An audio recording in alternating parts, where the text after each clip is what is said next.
James Marshall's hands trembled as he held the glittering flake up to the morning sun at Sutter's Mill. January 24, 1848, the moment that would reshape a continent. "John," he shouted to his partner, John Sutter, "you need to see this." Sutter rushed over, his face flushed from the cold Sierra Nevada air. "What is it, James? You look like you've seen a ghost." "Not a ghost," Marshall whispered, his voice barely audible over the rushing American river. "Gold." Within months, word spread like wildfire across America and beyond. But here's where California made its first crucial decision, a decision that would define its character forever. While other territories might have tried to control the gold rush, California embraced chaos. Governor Richard Mason could have imposed strict regulations, could have militarized the mines. Instead, he made a choice that seemed insane at the time. "Let them come," Mason declared to his advisors in Monterey. "All of them. We'll build this state on dreams and determination, not bureaucracy." "Sir, with respect," interrupted Colonel Jonathan Stevenson, "we're talking about potentially hundreds of thousands of people flooding into lawless territory. The violence, the disorder, will be outweighed by the innovation." Mason cut him off. "Mark my words, gentlemen. This won't just be about gold. It'll be about what kind of people gold attracts: risk takers, entrepreneurs, visionaries." By 1849, over 300,000 people had descended upon California. The 49ers weren't just American. They came from Chile, China, Mexico, Ireland, Germany. San Francisco exploded from a sleepy village of 800 to a booming city of 25,000 in just 2 years. But the real drama was playing out in the mining camps. Take Hangtown, later Placerville, where fortunes were made and lost daily. Sarah Royce, one of the few women who made the journey west, wrote in her diary, "Today I watched a man named Peterson find a nugget worth $2,000. By sunset he'd gambled it all away and was begging for food." California doesn't just give with one hand and take with the other. It does both simultaneously and laughs while doing it. The conflicts were immediate and brutal. Chinese miners faced discriminatory foreign miners' tax. Mexican Californios watched their land grants become worthless paper as American settlers simply took what they wanted. Native American tribes were decimated, their population plummeting from 150,000 to 30,000 in just one decade. Yet something extraordinary was happening. In the midst of chaos, California was inventing itself. The state's first constitution, drafted in 1849, was revolutionary for its time. While the South was entrenched in slavery, California banned it outright, not out of moral superiority, but pragmatism.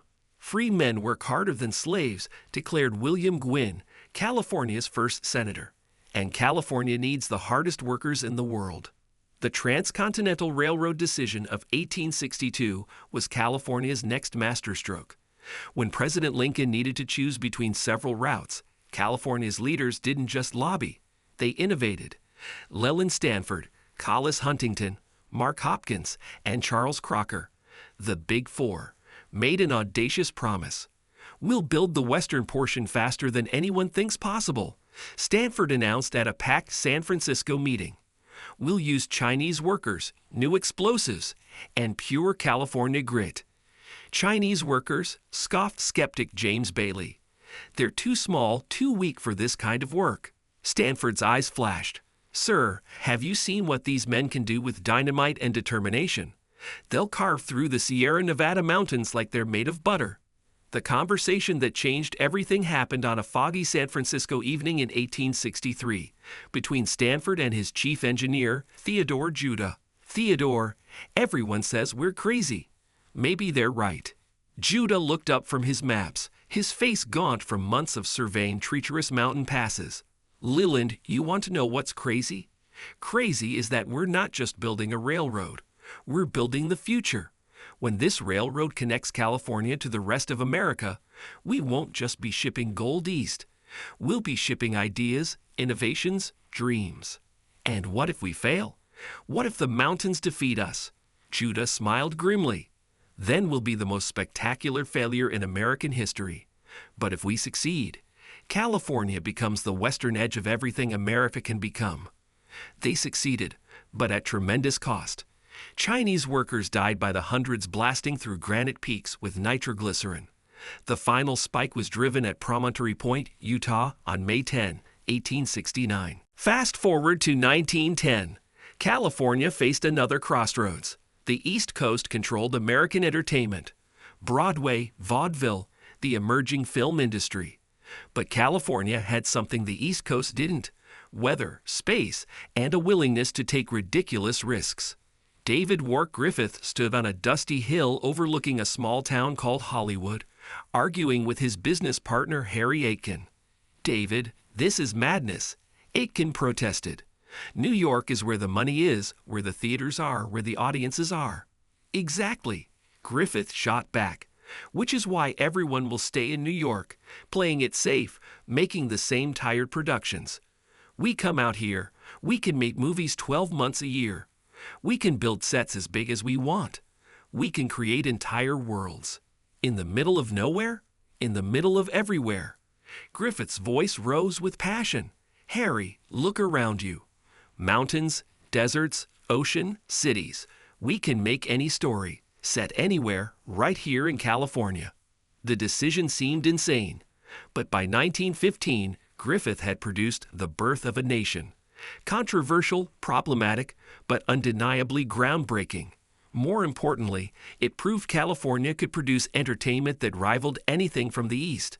The real California genius wasn't just making movies, it was creating the entire ecosystem. Louis B. Mayer, Irving Thalberg, and the other studio moguls didn't just build movie studios. They built dream factories. In 1927, at the height of the silent film era, Warner Brothers faced bankruptcy. Their solution was pure California audacity. They bet everything on talking pictures. "Sam, this is financial suicide," pleaded brother Albert Warner. "The technology barely works. Audiences don't want it, and we'll have to rebuild every theater in America." Sam Warner was dying of pneumonia, but still determined. "Albert, California doesn't follow trends. California creates them. When people see Al Jolson talk and sing on screen, they'll never want silent movies again." He was right. The jazz singer revolutionized entertainment. Sam Warner died one day before the premiere, but his gamble saved the company and changed the world. World War II brought California its next defining moment. The federal government needed aircraft, and needed them fast. Instead of going to established East Coast manufacturers, they turned to California's crazy innovators. Jack Northrop was sketching flying wing designs in his Hawthorne workshop when the call came in 1941. "Jack," said Colonel Frank Carroll over the phone, "we need bombers. Lots of them. Can California deliver?" "Colonel, we don't just deliver," Northrop replied, looking at his radical designs. "We revolutionize. Give us the contracts, and we'll build aircraft that won't just win this war. They'll define the next century of flight." Within months, Southern California became the aerospace capital of the world. Douglas Aircraft, Lockheed, North American Aviation. These weren't just factories, they were innovation laboratories. The real drama unfolded in classified meetings throughout the war. Howard Hughes, despite his eccentricities, was pushing boundaries everyone said were impossible. Howard, "The spruce goose is insane," argued his engineer Glenn Odekirk in 1946. "It's too big, too complex, too expensive." Hughes, his eyes wild with obsession, paced around the massive wooden aircraft. Glenn, everyone said California was too far from civilization to matter. They said Hollywood was too removed from real culture to influence America. They said our aerospace industry was too new to compete with established manufacturers. They were wrong every time. "But this thing might not even fly. Then we'll build something that does." Hughes slammed his fist on a workbench. "That's what California does. We fail spectacularly, learn quickly, and succeed impossibly." The spruce goose flew only once for less than a mile, but Hughes was right about the bigger picture. By 1960, California Aerospace employed over 600,000 people and was pioneering everything from satellites to space exploration. The conversation that launched the modern world happened in a Mountain View garage in 1938, but its impact wasn't felt until the 1950s. Bill Hewlett and Dave Packard had founded HP with $538 and a coin flip. Packard won, so it became Hewlett-Packard, not Packard-Hewlett. But the real Silicon Valley story began with a heated argument in 1957. 8 engineers at Shockley Semiconductor were fed up with their brilliant but impossible boss, William Shockley. "Bill's a genius, but he's also paranoid and impossible to work with," complained Robert Noyce to his colleague Gordon Moore during a clandestine lunch meeting. "So what do we do?" Moore asked. "Quit and go where? There's nowhere else in America doing this kind of work." "We create somewhere else," Noyce said quietly. "We start our own company, here in California. The 8 of us? Against Shockley? Against the entire East Coast establishment?" Noyce leaned forward conspiratorially. "Gordon, what if I told you I think we're not just building better transistors? What if we're building the foundation for machines that could think?" Their defection created Fairchild Semiconductor, which became the training ground for the entire Silicon Valley ecosystem. But the conversation that truly changed everything happened 10 years later. In 1968, Noyce and Moore were walking along the Stanford campus, frustrated with Fairchild's corporate bureaucracy. "We're thinking too small," Moore said. "Everyone's focused on making individual components better. What if we focused on making them smaller, faster, and cheaper simultaneously?" "You mean like doubling performance every couple of years?" Noyce asked. "Exactly. And what if that trend continued for decades?" They founded Intel based on that conversation. Moore's law, the observation that computing power doubles roughly every 2 years, became the driving force behind the entire digital revolution. The conversation that created the modern internet happened at Stanford in 1995. 2 graduate students, Larry Page and Sergey Brin, were arguing about how to organize the world's information. "The problem isn't that there's too much information on the web," Page explained to his skeptical advisor. "The problem is that there's no good way to find what you need." "Larry, there are already search engines," his professor replied. "What makes you think you can do better?" "Because they're approaching it all wrong." Page grew animated. "They're trying to catalog the web like a library. But the web isn't a library. It's a conversation. What matters isn't just what's on a page, but who links to it, who trusts it." Meanwhile, in a dorm room nearby, 19-year-old Mark Zuckerberg was having his own revelation while visiting California in 2004. "This isn't just about connecting college students," he explained to his roommate Dustin Moskovitz. "This is about connecting everyone. Imagine if every person on Earth could instantly communicate with every other person." "That's impossible, Mark. The infrastructure alone." California made impossible things possible before. Gold rush, Hollywood, aerospace, computers. Each time, people said it couldn't be done. But California's greatest test came during the dot-com crash of 2000 to 2001. Sand Hill Road venture capital firms were hemorrhaging money. Companies were folding daily. The question wasn't whether the internet revolution would continue, but whether Silicon Valley would survive.